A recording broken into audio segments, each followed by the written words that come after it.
Hey everyone, what's going on? Welcome back to the Average Joseph podcast. I'm your host, and if you're new here, welcome. If you're coming back, I appreciate you. Seriously, you could be listening to literally anything right now, and you chose to hang out with me, and that means a lot. So today we're diving into something that every single person listening to this has dealt with, is currently dealing with, or will deal with at some point, and that is communication in relationships. Romantic relationships, friendships, family, all of it.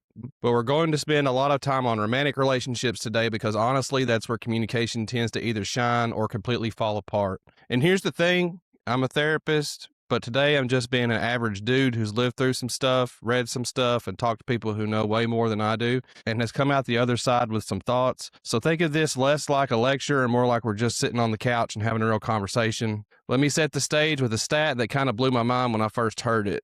Researchers, and we're talking about people like John Gottman, who spent decades studying couples, have found that communication problems are the number one predictor of divorce. Not money, not infidelity, communication. Or more accurately, the lack of healthy communication. And that's wild when you think about it because we all talk. We all talk all day long. We text, we DM, we leave voice notes, but talking and communicating, apparently those are two very different things. So let's break this down. I want to cover 4 big areas today. First, we're going to talk about the most common communication problems people run into. Second, we're going to get into actual strategies that work, stuff you can use today. Third, I want to walk through what happens when you use those strategies versus what happens when you don't. And then fourth, we'll talk about outcomes, like what does your relationship actually look like 5, 10, 20 years down the road, depending on how you communicate. So let's talk about common communication problems. And I want to start here because I think a lot of people don't even realize they're doing these things. Like they think they're communicating fine. They think that the other person is the problem. And sometimes the other person is contributing to the problem, but communication is a two-way street. And if you're not looking at your own patterns, you're missing half the picture. There's a massive difference between a complaint and a criticism. And most people blur the line without even knowing it. A complaint is about a specific behavior. Hey, I was really frustrated that you didn't take out the trash when you said you would. That's a complaint. It's about a thing that happened. A criticism is an attack on the person's character. You never take out the trash. You're so lazy. I can't count on you for anything. Do you see a difference in that? One is about what happened. The other is about who the person is. And when you go after someone's character, what do you think happens? They shut down. They get defensive. The conversation goes from being about trash to being about whether or not one person is fundamentally broken. That's a really bad place to end up over garbage bags. You're frustrated, you've asked 5 times, so your brain goes, well, they clearly don't care about me, so I'm going to let them know. But what you're actually doing is escalating the conflict from a solvable problem to a character assassination, and nobody responds well to that. If criticism is bad, contempt is the nuclear option. Gottman actually calls contempt the single greatest predictor of divorce. And I believe it because contempt is basically communicating from a place of superiority. It's eye-rolling, it's sarcasm that's meant to cut, it's mocking your partner, it's name-calling, it's that tone of voice where you say something technically neutral, but the way you say it makes it clear you think the other person is beneath you. I'll give you an example. Imagine your partner forgot to pay a bill. A complaint would be, hey, that bill was due yesterday and it didn't get paid. Can we figure out a system so this doesn't happen again? Contempt would be, wow, shocker, you forgot again. Must be nice to just float through life while I handle everything like an adult. Do you feel the difference? That second one, it's not even about the bill anymore. It's about tearing the other person down. And here's what's really dangerous about contempt. It builds over time. It starts with little eye rolls and sarcastic comments. And over months and years, it creates the environment where one or both people feel like they're constantly being judged and found lacking. That's toxic. That will erode a relationship faster than almost anything else. Problem number 3, defensiveness. Defensiveness is interesting because it's usually a response to criticism or contempt. Somebody comes at you and your instinct is to protect yourself, and it's totally natural, totally human. But defensiveness in communication usually sounds like deflection or counterattack. Well, I wouldn't have forgotten the bill if you hadn't been nagging me all week about other stuff. Or, that's not fair. I do tons of things around here and you never notice. The problem with defensiveness is that it completely blocks resolution. When you're defensive, you're not listening. You're building your case. You're lawyering up your own head while the other person is trying to tell you something that matters to them. And even if your defense is valid, even if you do a lot around the house, the act of being defensive in that moment communicates, feelings don't matter to me as much as being right does. And that's a relationship killer. Because over time, if one person feels like they can never bring up an issue without it turning into a courtroom drama, they'll stop bringing these things up. And that leads us to problem number 4, stonewalling. Stonewalling is when someone completely withdraws from the communication. They go silent. They leave the room. They put up an emotional wall. And from outside, it looks like they don't care. But research actually shows that stonewalling usually happens when someone is so emotionally overwhelmed, what psychologists call flooded, that they literally can't process the conversation anymore. Their heart rate spikes, their stress hormones go through the roof, and their brain goes into fight or flight mode. So they shut down, not because they don't care, but because their nervous system is screaming at them to escape the situation. Now here's the problem. The person on the other side of stonewalling, they don't see the internal storm. They see someone checking out, and that feels like abandonment. It feels like I'm pouring my heart out and you can't even be bothered to respond. So the other person pushes harder, which makes the stonewaller retreat even further, and you get this vicious cycle where both people feel completely alone even though they're in the same room. These 4 things, criticism, contempt, defensiveness, and stonewalling. Gottman calls them the 4 horsemen of the apocalypse, and he's been able to predict with over 90% accuracy whether a couple will divorce based on the presence of these patterns. That's not a guess, that's a near certainty. But wait, there are more problems beyond the 4 horsemen. Let me hit a few more that I think are super common and don't get talked about enough. Passive aggression. This one is everywhere. Passive aggression is when you're upset about something, but instead of saying it directly, you express it indirectly. Slamming cabinets, giving the silent treatment but insisting I'm fine, doing the thing your partner asks but doing it badly on purpose, making little comments under your breath. Passive aggression is essentially communication cowardice. And I say that with love because I've done it too. It's being unwilling to have the hard conversation, so instead you let your resentment leak out in ways that are confusing and hurtful. And the worst part, when the other person calls you on it, you can deny it. What? I said I was fine. I don't know what you're talking about. It's gaslighting adjacent, and it drives people insane. Next up, we got mind reading expectations. This is a big one. If they really loved me, they would know what I need without me having to say it. How many times have we heard that? How many times have we thought that? This expectation that your partner should just intuitively understand what you want, what you need, how you're feeling. It sounds romantic in theory, like we're so connected that words aren't even necessary. But in practice, it's a setup for failure. Because nobody, I don't care how long you've been together, nobody can read your mind consistently. And when you expect them to, and they fail, you let them down. And when you expect them to, they fail, and you feel let down. You feel unseen, and they feel blindsided because they didn't even know there was a test happening. Bringing up the kitchen sink. You know what I'm talking about. You sit down and talk about one thing. Let's say how you divide household chores. And within 10 minutes, you're relitigating an argument from 2019, bringing up their mother, mentioning that one thing they said at a party 3 years ago, and questioning whether they've ever truly been committed, and questioning whether they've ever truly been committed, to the relationship. When you bring up everything all at once, nothing gets resolved. The conversation becomes this overwhelming tidal wave of grievances, and the other person can't possibly address all of it. So they either shut down or they fire back with their own list of complaints, and now you're in a full-blown war with no clear objective and no path to peace. Next up, we have poor timing. This one is practical but so important. Trying to have a serious conversation when someone just walked in the front door from work. Bringing up a sensitive topic right before bed. Starting a heavy discussion in the car with the kids in the back seat. Timing matters, and if you ambush someone with a big conversation when they're tired, hungry, stressed, or distracted, you're dramatically reducing the chance of a productive outcome. And the last common problem I want to mention is the inability to repair. Every couple fights, every couple has miscommunications. That's normal. What separates healthy couples from unhealthy ones isn't the absence of conflict, it's the ability to repair after conflict. To say, hey, that went off the rails. I'm sorry. Can we try again? Couples who can't repair, who let arguments fester, who hold grudges, who keep score, those couples are in trouble because the damage accumulates, and eventually there's so much built-up resentment that the relationship collapses under its own weight. Okay, deep breath. That was a lot of problems, but don't worry. We're not just going to wallow in what goes wrong. Let's talk about what actually works. So let's talk about effective communication strategies, because here's the good news. Communication is a skill. It's not a personality trait. It's not something you're born with or without. It's something you can learn, practice, and get better at. And the research backs this up.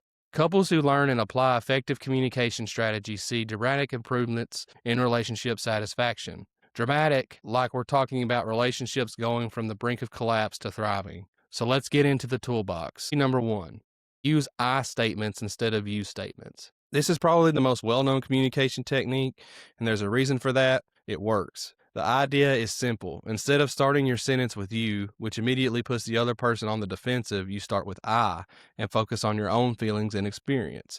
So instead of, you never listen to me, you say, I feel unheard when I'm talking and I notice you're on your phone. Instead of, you're always late and it's so disrespectful, you say, I feel frustrated when we agree on a time and it doesn't happen because it makes me feel like my time isn't valued. Now, I know what some of you are thinking. That sounds so clinical. That sounds like something a therapist would say. People don't actually talk like that. And you're partially right. It can feel awkward at first, but the thing is, the reason it feels awkward is because most of us have been communicating reactively our entire lives. We've been taught to attack and defend. Shifting to I statements is literally rewiring how you express conflict. And yeah, that's going to feel weird at first, but it gets more natural with practice, and the results speak for themselves. When you use I statements, you're doing something really powerful.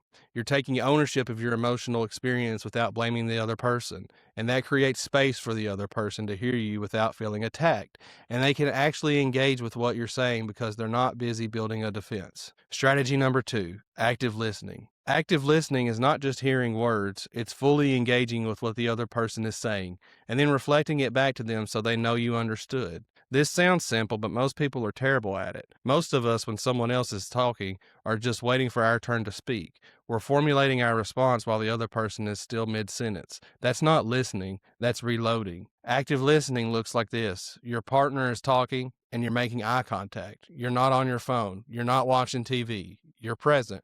When they finish, instead of immediately jumping to your perspective, you say something like, so what I'm hearing is that you feel hurt when I made that comment at dinner, and you wish I had been more thoughtful about how I said it. Is that right? That reflection, the paraphrase, does 2 things. First, it shows your partner that you actually heard them, not just words, but the meaning behind the words. Second, it gives them a chance to correct any misunderstanding. Maybe you paraphrase and say, well, it wasn't exactly the comment that bothered me, it was the tone. Great.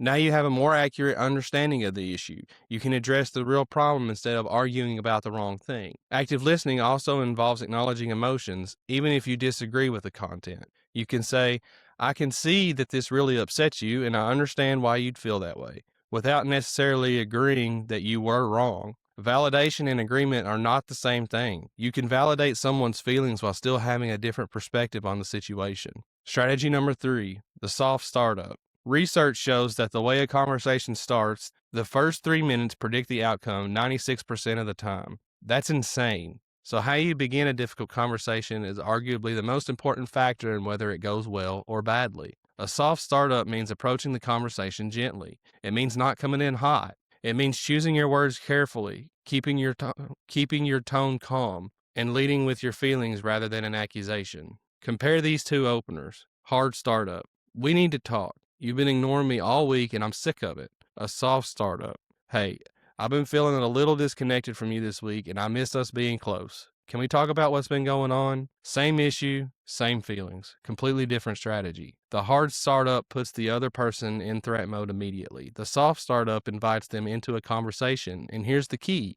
With a soft startup, you're much more likely to get the response you actually want, which is engagement and connection. With a hard startup, you're almost guaranteed to get defensiveness or stonewalling. Next, we have strategy number 4, taking breaks the right way. Remember when we talked about stonewalling and how people shut down when they're emotionally flooded? Well, there's actually a healthy version of stepping away from a conversation, and it's called a structured break or a timeout. Here's how it works. When you notice that a conversation is escalating, your heart is racing, your voice is getting louder, you're starting to say things you don't mean, either person can call a timeout.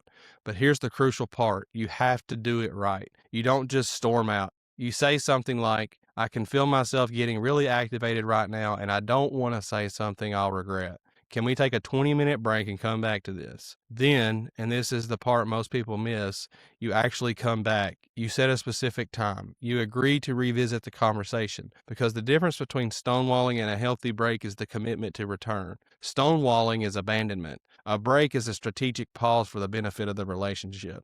During that break, do something that genuinely calms your nervous system.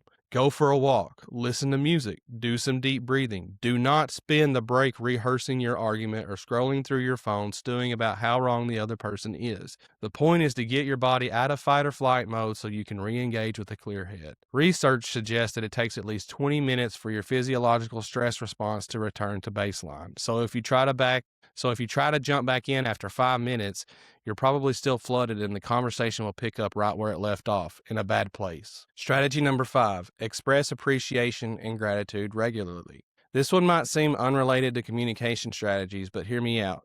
The ratio of positive to negative interactions in a relationship matters enormously. Gottman's research found that stable, happy couples have a Happy couples have a ratio of about 5 positive interactions for every 1 negative interaction during conflict discussions. 5 to 1. That's the magic ratio. So if you're having a tough conversation and things get tense, having a foundation of appreciation and positivity to draw from makes a huge difference. It's like a bank account. If you've been making regular deposits, compliments, thank yous, small acts of recognition, then when you need to make a withdrawal during a conflict, the account can handle it.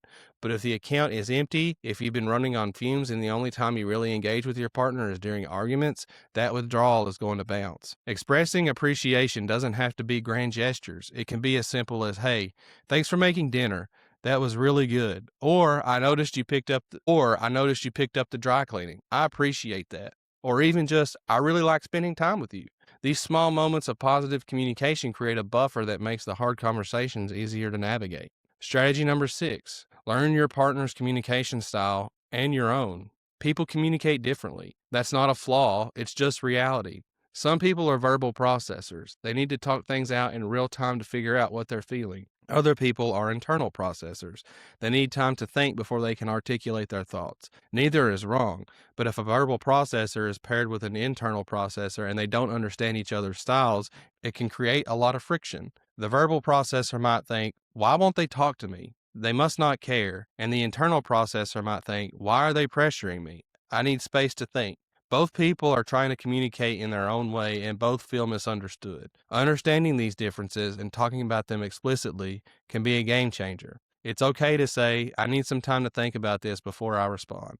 It doesn't mean I'm ignoring you. It means I just want to give you a thoughtful answer. And it's okay for the other person to say, I understand, but can you let me know when you're ready to talk? The uncertainty is hard for me. This also extends to love languages, attachment styles, and cultural background, how you were raised, what communication patterns you saw modeled in your family growing up. All of that shapes how you show up in conversations today. Being curious about those influences in yourself and in your partner opens up a whole new level of understanding. Strategy number 7, repair attempts. I mentioned earlier that the ability to repair is crucial. So what does a repair attempt actually look like? It can be anything that breaks the negative cycle of a conflict. It can be humor, a well-timed joke that reminds both of you that you actually like each other. It can be physical touch, reaching for your partner's hand mid-argument. It can be verbal. Wait, I think we're getting off the right track. I love you. Can we start over? The content of the repair attempt matters less than the willingness to make one. What you're really saying with a repair attempt is, the relationship is more important to me than winning this argument. And when your partner makes a repair attempt, receive it, even if you're still upset, even if you're not fully ready to move on. Acknowledging the attempt, even when something as simple as a small smile or a nod keeps the door open. Rejecting repair attempts is one of the strongest predictors of relationship dissolution. Strategy number 8. Be specific about what you need. This goes back to the mind reading problem. Instead of expecting your partner to figure out what you need, tell them clearly, specifically, I need you to listen without trying to fix the problem right now. I need a hug. I need us to sit down this weekend and make a plan for the holidays. I need you to check in with me during the day, even if it's just a quick text. Being specific about your needs isn't needy, it's mature. It's giving your partner a clear roadmap instead of expecting them to navigate by intuition. And most partners, when they understand what's actually being asked of them, are more than willing to show up. They just didn't know what showing up looked like. All right, so we've covered the problems and the strategies. Now I want to do something a little different. I want to walk through some real life scenarios and show you what happens when you use these strategies versus what happens when you don't, because I think seeing the contrast is really powerful. Scenario 1, the forgotten anniversary. Let's say one partner forgets an anniversary. It happens. Life gets busy, but the partner is hurt. Without strategies, I can't believe you forgot. This is exactly what I'm talking about. You don't care about us. You don't prioritize me. Your mom was right. You're just like your dad. And now we're off to the races. The other person is blindsided, defensive, and probably furious because you just brought their family into it. They fire back with something about how you're always keeping score, you're impossible to please, and maybe if you spent less time on Instagram, you'd remember that they've been stressed at work for weeks. Voices get raised, doors get slammed, nobody sleeps well. The anniversary isn't just forgotten, it's now a wound. With strategies, this looks like, hey, I know things have been crazy lately, and I don't want to make this into a big thing, but I was really looking forward to our anniversary, and I felt hurt that it slipped by. It made me feel like maybe we've been so busy that we're losing our connection a little. Can we plan something this weekend instead? See what happened there? Soft startup, I statement, specific request, no character attack. And the door is wide open for the other person to say, oh man, you're right. I'm so sorry. Let's absolutely do something this weekend. Problem addressed, connection maintained, maybe even strengthened because now both people know they can navigate a disappointment without it turning into World War III. Scenario 2, division of household labor. This is one of the most common sources of conflict in relationship. One person feels like they're doing more than their share. Without strategies, this looks like, I'm so tired of being the only one who does anything around here. You just sit there while I clean, cook, do laundry. I'm not your maid. You're a grown adult, act like one. Result, the other person feels attacked and unappreciated for what they've actually been doing. They rattle off a list of their own contributions. Both people are now competing in the suffering Olympics, trying to prove who has it worse. Nothing changes. Resentment grows. But with strategies, this looks like, I've been feeling really overwhelmed with everything on my plate around the house, and I think I need some help. Can we sit down and look what needs to get done each week and figure out a split that feels fair to both of us? I don't want to resent you, and I can feel that starting to happen, so I want to deal with it before it gets worse. Notice a few things here. The person acknowledged their own feelings without blaming. They made a specific request. Sit down and divide tasks. They were honest about the resentment building, and they framed the conversation as a team effort. Let's figure this out together, rather than an indictment. Scenario 3, one partner feels emotionally neglected. Without strategies, passive aggression, the neglected partner starts pulling away, giving short answers, being cold. The partner notices something is off and asks, what's wrong? Response, nothing, I'm fine. But they're clearly not fine. This dance goes on for days, maybe weeks. Eventually, it erupts into a fight that seems to come out of nowhere, but it's actually been building for a long time. With strategies, this looks like, I've been feeling a little lonely in our relationship lately, and I want to talk about it because I miss feeling close to you. I think we've been so focused on work and the kids that we've lost some of our couple time. Can we make a point to have a date night once a week or even just 30 minutes after the kids are in bed where we actually talk? Vulnerability instead of passive aggression, a clear identification of the problem, a proposed solution, and an invitation to collaborate rather than an accusation. Scenario 4, a major life decision disagreement. Let's say one partner wants to move to a new city for a job opportunity and the other doesn't want to leave. Without strategies, this is an incredible opportunity and you're being selfish for not supporting me. Or from the other side, I can't believe you would even consider uprooting our life. You clearly don't care about what I want. This turns into a power struggle where both people feel unheard and the decision becomes a referendum on who loves whom more. It can get really ugly really fast. With strategies, both partners sit down and acknowledge that this is a big decision with valid perspectives on both sides. I'm excited about this opportunity because of what it can mean for my career, and I feel torn because I know you love it here. I don't want to bulldoze over your feelings. Can we talk through the pros and cons together and see if there's a path that works for both of us? And the other partner could say something along the lines of, I appreciate you saying that. I do feel scared about leaving, but I also want to support your career. What if we make a list of our non-negotiables and see where there's overlap? This is what healthy communication looks like in high-stakes situations. It's not about one person winning. It's about both people feeling heard and working toward a solution that honors both of their needs as much as possible. Okay, so let's zoom out and talk about the big picture. What does the research say about the long-term outcomes of different communication styles? Relationships with poor communication patterns. Couples who consistently rely on the four horsemen, criticism, contempt, defensiveness, and stonewalling, tend to follow a predictable trajectory. It's not good. First, there's a gradual erosion of trust and intimacy. When every conflict feels unsafe, both partners start to withdraw emotionally. They stop sharing their inner worlds. They stop being vulnerable. The relationship becomes a partnership in logistics. Who's picking up the kids? Who's paying the bills? But the emotional connection withers. Second, loneliness within the relationship. This is one of the most painful outcomes because you're technically with someone, but you feel completely alone. Studies have shown that loneliness within a marriage is actually more damaging to health than being single. Let me say that again because it's important. Being lonely while married is worse for your physical and mental health than being alone.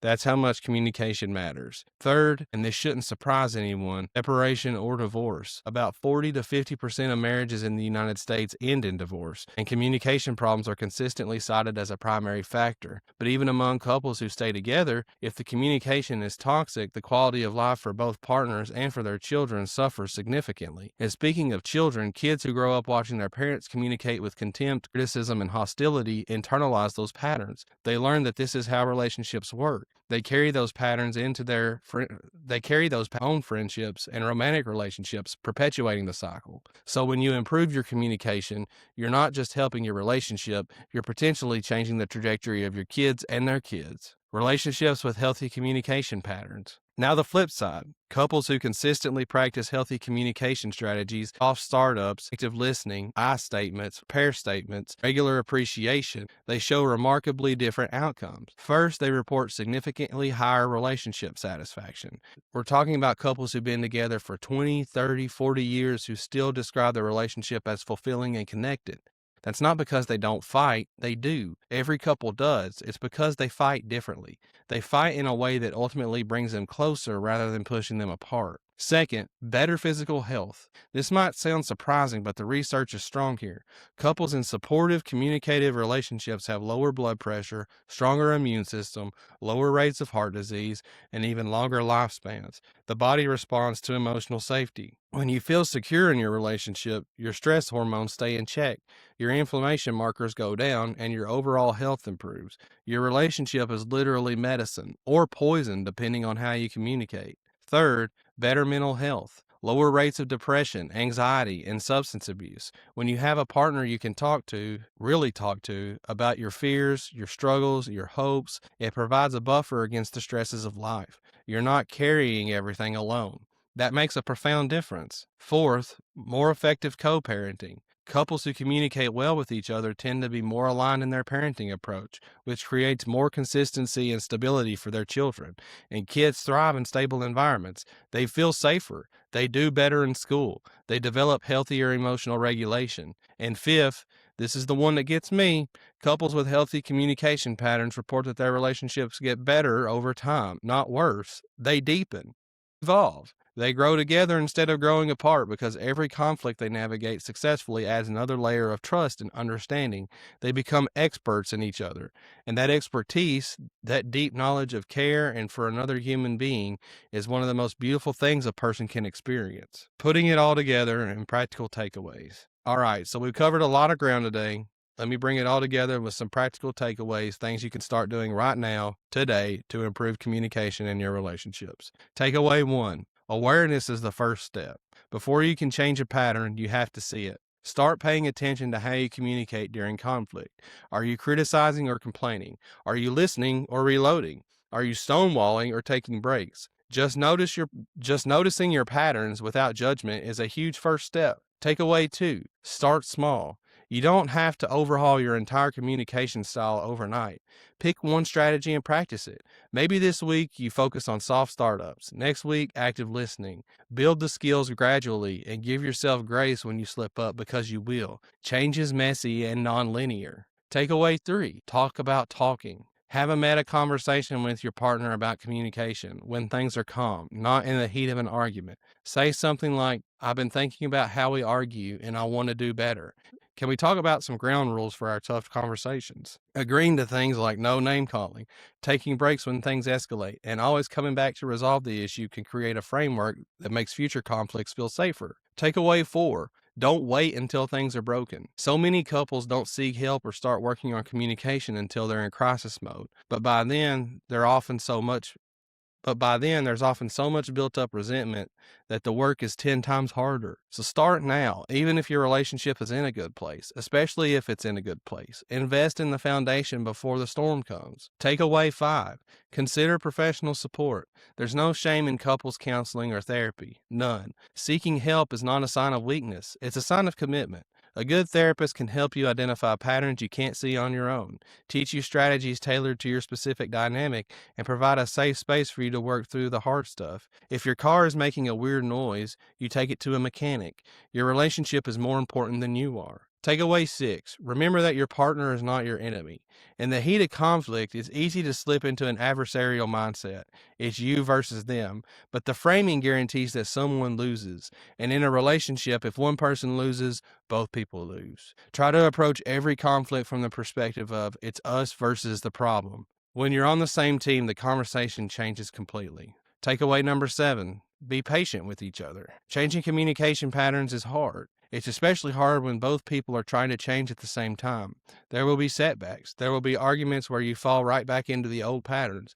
That doesn't mean you failed. It means you're human. What matters is that you keep showing up, keep trying, and keep choosing the relationship over your ego. All right, so we've been going for a while, and I want to respect your time, but let me leave you with this thought. Communication in relationships isn't about being perfect. It's about being intentional. It's about choosing in the moments what matters most, to lead with curiosity instead of judgment, to listen before you react, to share your heart even when it's scary, and to remember that the person sitting across from you, the one who drives you crazy sometimes, is also the person you chose, and they chose you. That choice isn't a one-time event. It's something you make every day, in every conversation, in every small moment of connection or disconnection. And the beautiful thing is that every single day you get another chance to choose well. So be gentle with yourself, be gentle with each other, and keep talking. Not just about the logistics of life, but about the stuff that matters. Your dreams, your fears, your gratitude, your love. That's the stuff that keeps a relationship alive. Thank you so much for spending this time with me today. If this episode resonated with you, I'd love it if you shared it with someone who might need to hear it. And if you and your partner want to listen to it together and use it as a jumping off point of your own conversation about communication, that would make my entire week. As always, I'm just an average Joe trying to figure life out the same as you, and I'm grateful we get to figure it out together. Until next time, take care of yourselves, please take care of each other, and keep showing up. This has been the Average Joseph Podcast, and I'll see you next episode.